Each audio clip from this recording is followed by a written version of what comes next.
Fine.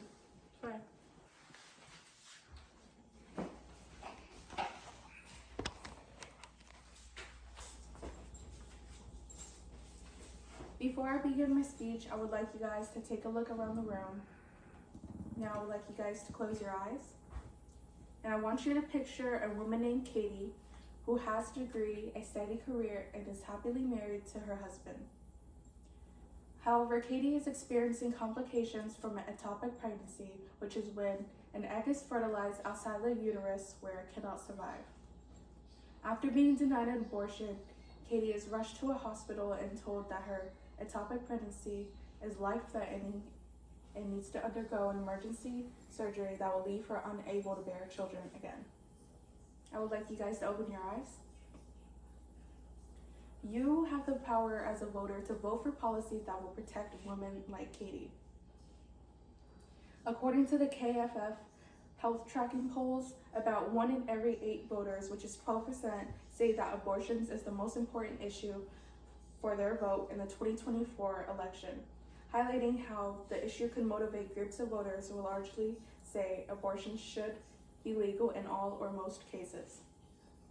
I want to speak to you guys today on why you should exercise your right to vote.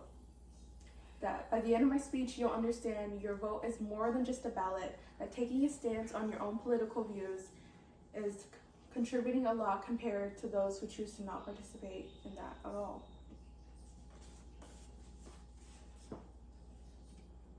Today, I'll be discussing some concerns and misconceptions about voting. We'll be taking a look at voter participation, and we'll be discussing the consequences of not voting.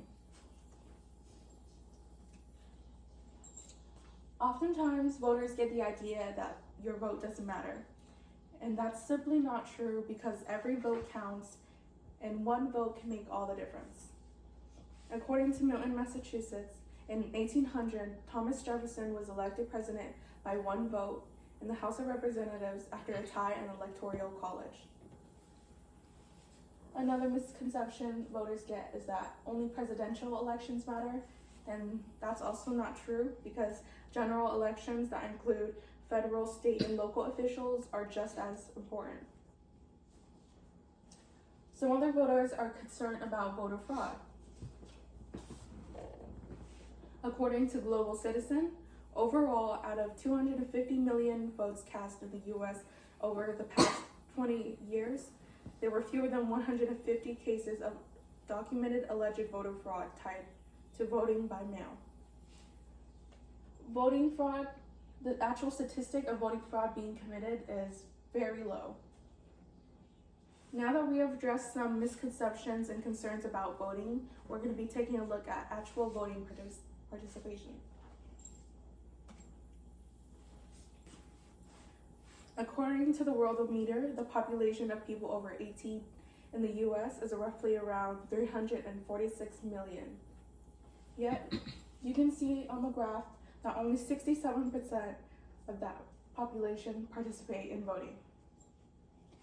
And as you can see on the graph, that is divided by age ranges.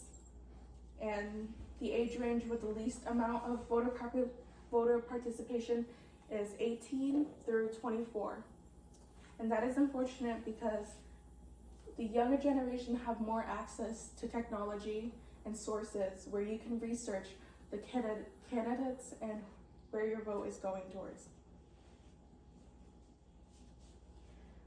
Now that you have a better demographic of how many people are actually voting, I'm going to be discussing the consequences of not doing so and how that might affect your lives.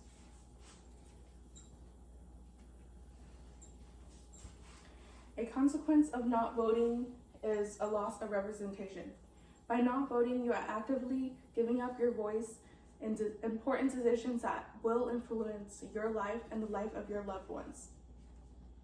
And by not voting, you are actively letting people like Katie live in fear. I want you to think about your family, and I want you to think about how you want your family to grow up and what type of world you want them to live in. By actively choosing not to vote, you are actively denying your duty to this country as a citizen.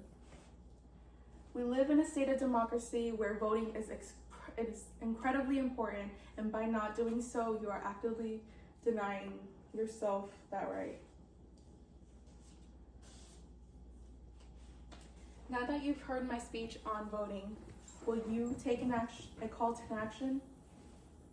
Can I get a raise of hands if you are willing to exercise your right to vote? Now that you already agreed to that request, can I count on you guys to take it up a notch and encourage those around you to do the same? Yes, okay. Thank you.